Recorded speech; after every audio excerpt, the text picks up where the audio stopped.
Ada kisah tentang 7 pemuda yang tanpa mereka sadari telah tertidur selama ratusan tahun.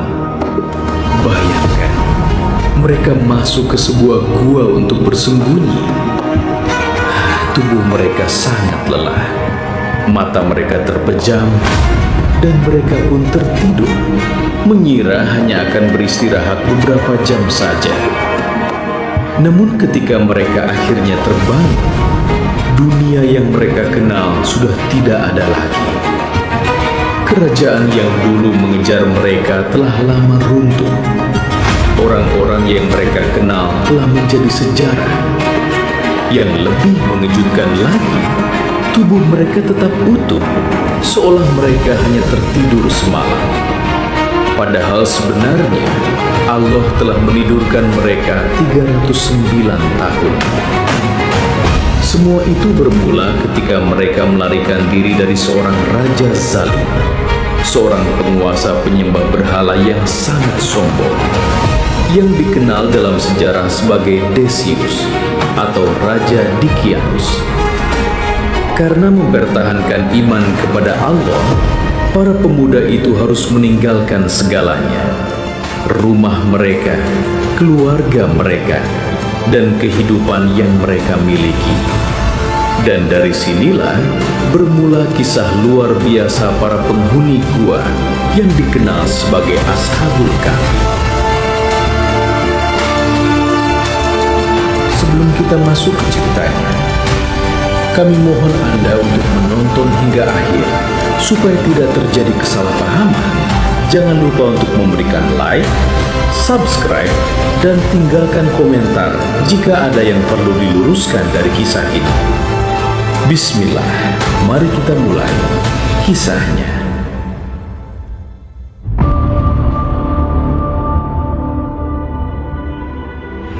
Assalamualaikum warahmatullahi wabarakatuh.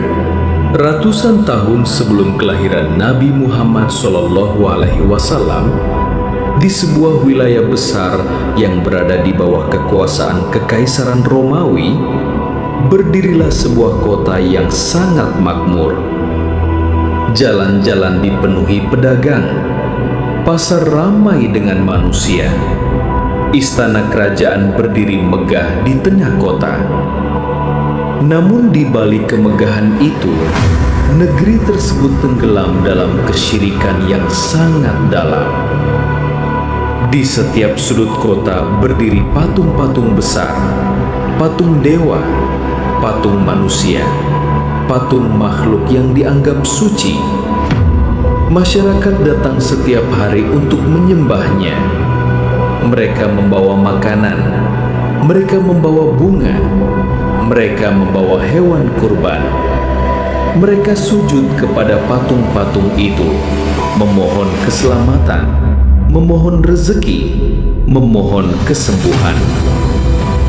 Namun tidak ada satupun dari patung itu yang mampu menjawab doa mereka. Tidak berbicara, tidak bergerak, tidak memberi apapun. Namun masyarakat tetap menyembahnya karena mereka hidup di bawah kekuasaan seorang raja yang sangat sombong. Seorang raja yang dikenal dalam banyak riwayat sejarah sebagai Decius, yang dalam kisah-kisah Islam sering disebut Raja Dikianus. Raja ini sangat kejam. Ia tidak hanya memerintah rakyatnya, tetapi juga memaksa mereka untuk menyembah berhala kerajaan. Setiap tahun diadakan perayaan besar. Seluruh rakyat harus datang ke kuil-kuil besar. Mereka diwajibkan bersujud kepada patung-patung kerajaan. Siapa saja yang menolak akan dianggap pengkhianat, dan hukuman bagi pengkhianat sangat mengerikan: penjara, penyiksaan, atau kematian. Karena itu sebagian besar masyarakat memilih tunduk. Mereka mengikuti perintah raja. Mereka menyembah patung, meskipun hati mereka mungkin tidak benar-benar percaya. Namun di tengah masyarakat yang tenggelam dalam kesyirikan itu, Allah menanamkan cahaya iman di hati beberapa pemuda. Para pemuda ini bukan orang biasa. Mereka berasal dari keluarga terpandang. Sebagian adalah anak bangsawan, sebagian adalah anak pejabat kerajaan. Mereka memiliki kehidupan yang nyaman. Masa depan mereka terlihat sangat cerah. Namun di dalam hati mereka ada kegelisahan yang tidak bisa dijelaskan. Suatu hari, salah satu pemuda berjalan melewati alun-alun kota. Di tengah alun-alun berdiri sebuah patung besar. Patung itu disembah oleh banyak orang. Seorang pria tua datang membawa makanan. Ia meletakkan makanan itu di depan patung. Kemudian ia berlutut. Ia menangis. Ia berdoa dengan penuh harapan. "Tolonglah aku, selamatkan keluargaku, berikan kami rezeki." Pemuda itu memperhatikan semua itu. Ia menatap patung batu itu lama, lalu ia berkata pelan dalam hatinya, "Jika patung ini benar-benar Tuhan, mengapa ia tidak memakan makanan itu?" Ia terus memikirkan hal itu. Pertanyaan itu tidak pernah hilang dari pikirannya.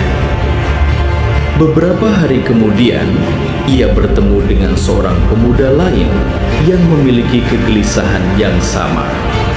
Mereka mulai berbicara. Ternyata pemuda kedua juga merasa aneh melihat masyarakat menyembah patung.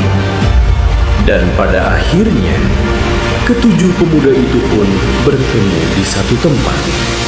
Bukan karena kebetulan, seolah-olah takdir mempertemukan mereka. Mereka semua memiliki keyakinan yang sama bahwa Tuhan sejati bukanlah patung batu. Tuhan sejati adalah Tuhan yang menciptakan langit dan bumi.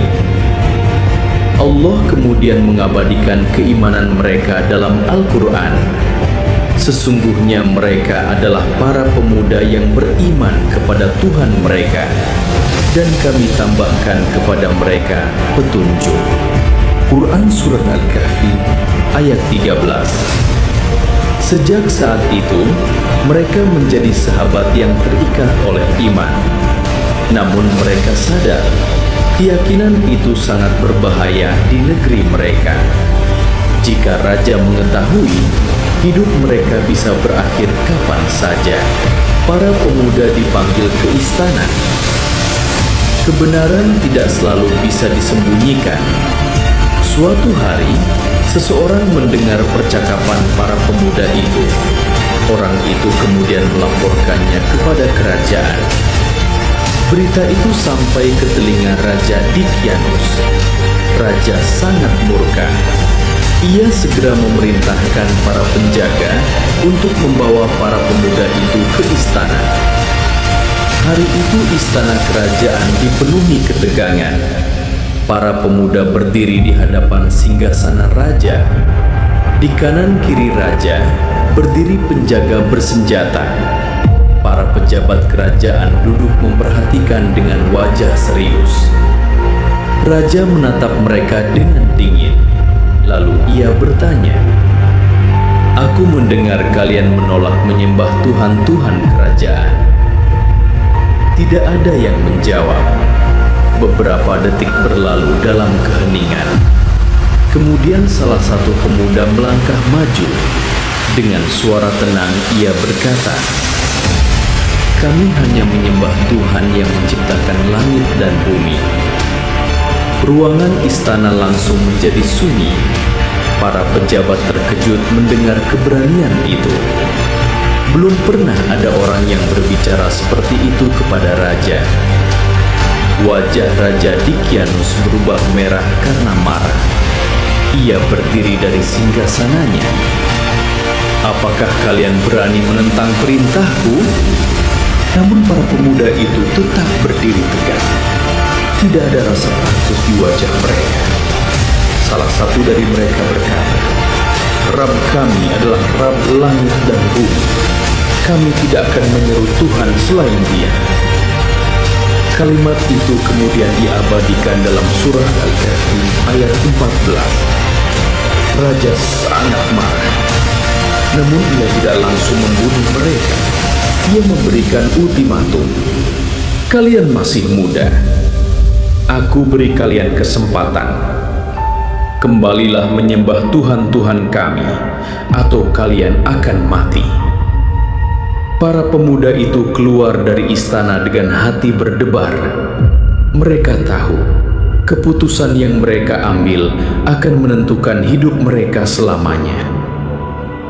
Keputusan terbesar dalam hidup mereka. Malam mulai turun di kota itu. Langit gelap tanpa bulan. Di sebuah tempat sunyi di luar kota, para pemuda itu kembali berkumpul. Wajah mereka terlihat serius. Masing-masing tenggelam dalam pikirannya sendiri. Mereka baru saja keluar dari istana raja, dan mereka tahu satu hal dengan sangat jelas. Hidup mereka tidak akan pernah sama lagi. Salah satu dari mereka memecah keheningan.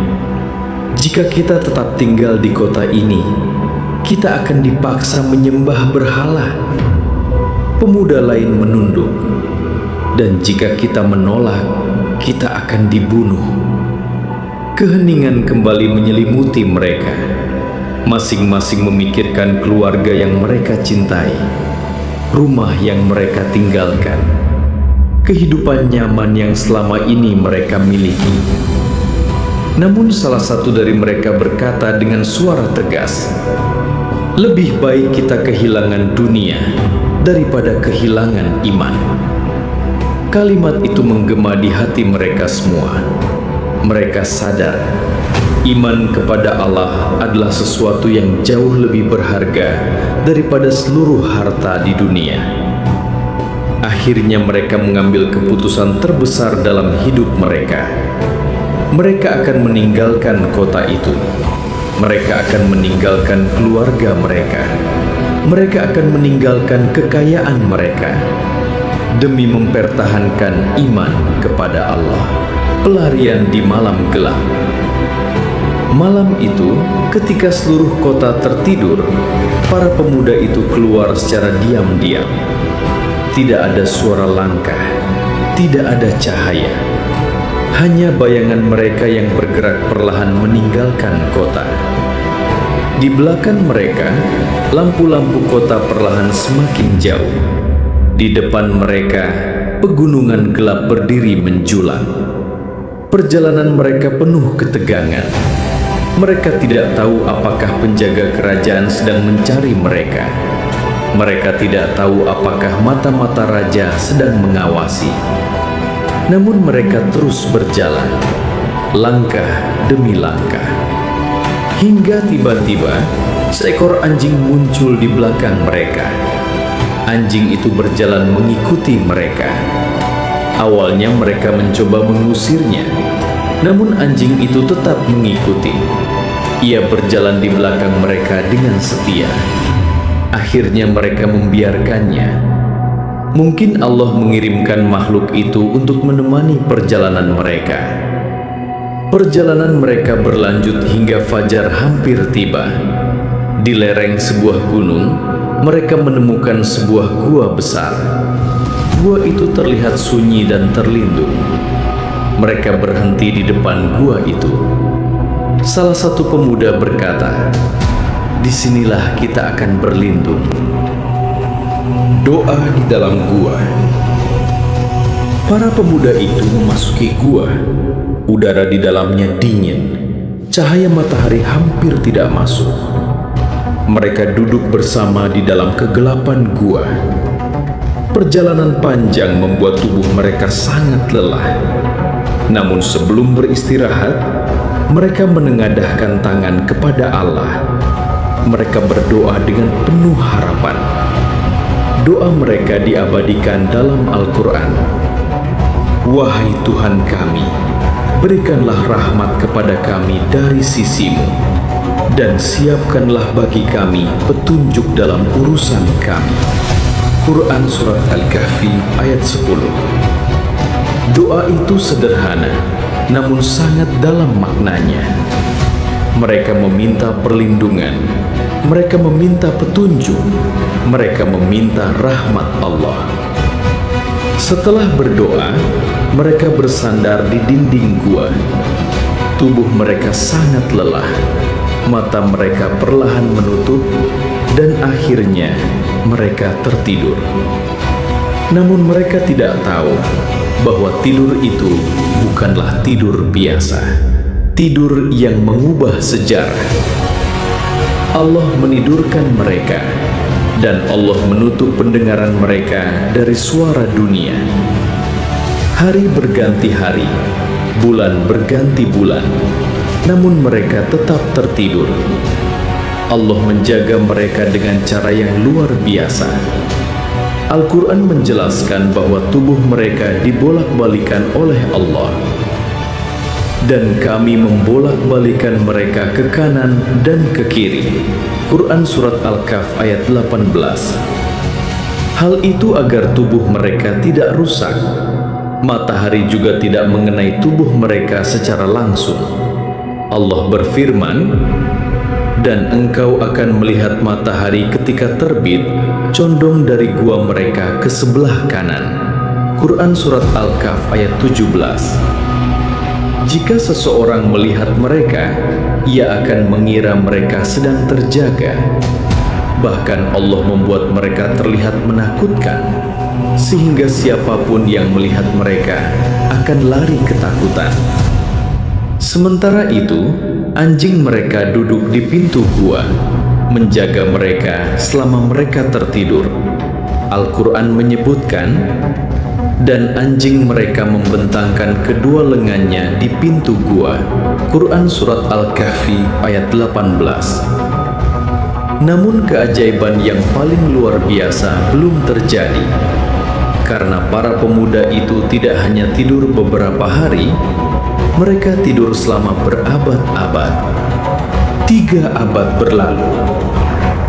Sementara para pemuda itu tertidur, dunia di luar gua berubah total. Raja zalim yang mengejar mereka akhirnya mati. Kerajaannya runtuh. Generasi demi generasi berlalu. Anak-anak menjadi orang tua meninggal, dan sejarah terus berjalan. Kota yang dulu mereka tinggalkan berubah menjadi kota yang berbeda. Kepercayaan masyarakat pun berubah. Banyak orang mulai mengenal Tuhan yang benar. Namun para pemuda itu tetap tertidur di dalam gua. Bukan 1 tahun, bukan 10 tahun, tetapi lebih dari 3 abad. Allah menjelaskan hal ini dalam Al-Quran. Dan mereka tinggal dalam gua mereka selama 300 tahun dan ditambah 9 tahun. Quran Surat Al-Kahfi ayat 25. Artinya mereka tidur selama 309 tahun. Ini adalah salah satu keajaiban terbesar dalam sejarah manusia. Mereka terbangun. Setelah ratusan tahun berlalu, Allah akhirnya membangunkan mereka. Salah satu pemuda membuka matanya perlahan. Ia melihat cahaya matahari masuk ke dalam gua. Ia melihat teman-temannya masih berbaring. Lalu ia berkata, "Berapa lama kita tidur?" Pemuda lain menjawab, "Mungkin sehari atau setengah hari." Mereka benar-benar tidak menyadari apa yang telah terjadi. Perut mereka mulai terasa lapar. Akhirnya mereka memutuskan untuk mengirim salah satu dari mereka ke kota. Ia membawa koin perak untuk membeli makanan. Namun mereka memberikan peringatan, "Pergilah dengan hati-hati. Jangan sampai ada orang yang mengetahui kita." Karena mereka masih mengira Raja Zalim itu masih berkuasa. Kota yang berubah. Pemuda itu berjalan menuju kota. Namun semakin dekat ia ke kota, ia merasa ada sesuatu yang aneh. Bangunan terlihat berbeda, orang-orang berpakaian berbeda, bahasa mereka terdengar sedikit berubah. Ia masuk ke pasar, ia membeli makanan, kemudian ia mengeluarkan koin peraknya. Pedagang itu melihat koin itu dan langsung terkejut. Koin ini sangat kuno. Orang-orang mulai berkumpul. Mereka melihat pakaian pemuda itu yang aneh. Mereka melihat koin peraknya yang berasal dari masa ratusan tahun yang lalu. Akhirnya pemuda itu dibawa kepada penguasa kota. Setelah diselidiki, mereka menyadari sesuatu yang luar biasa. Pemuda ini berasal dari masa yang sangat lama. Ia berasal dari zaman Raja Dikianus. Orang-orang kemudian mengikuti pemuda itu menuju gua. Ketika mereka melihat para pemuda lainnya, seluruh kota menjadi gempar. Allah menjadikan peristiwa ini sebagai tanda bagi manusia. Allah berfirman, "Dan demikianlah kami mempertemukan mereka, agar manusia mengetahui bahwa janji Allah itu benar." Quran Surat Al-Kahfi ayat 21. Kisah para pemuda itu akhirnya menjadi terkenal di seluruh negeri. Mereka menjadi bukti kekuasaan Allah, bahwa Allah mampu menjaga manusia selama ratusan tahun. Dan jika Allah mampu melakukan itu, maka membangkitkan manusia pada hari kiamat tentu sangat mudah baginya. Karena itu, Rasulullah Shallallahu Alaihi Wasallam menganjurkan umat Islam membaca surah Al-Kahfi setiap hari Jumat. Beliau juga mengajarkan bahwa 10 ayat pertama dari surah ini dapat melindungi dari fitnah Dajjal. Kisah Ashabul Kahfi mengajarkan satu pelajaran besar, bahwa iman kepada Allah jauh lebih berharga daripada seluruh dunia. Para pemuda itu meninggalkan segalanya demi mempertahankan tauhid, dan Allah membalas pengorbanan mereka dengan keajaiban yang akan dikenang manusia hingga akhir. Wassalamualaikum warahmatullahi wabarakatuh.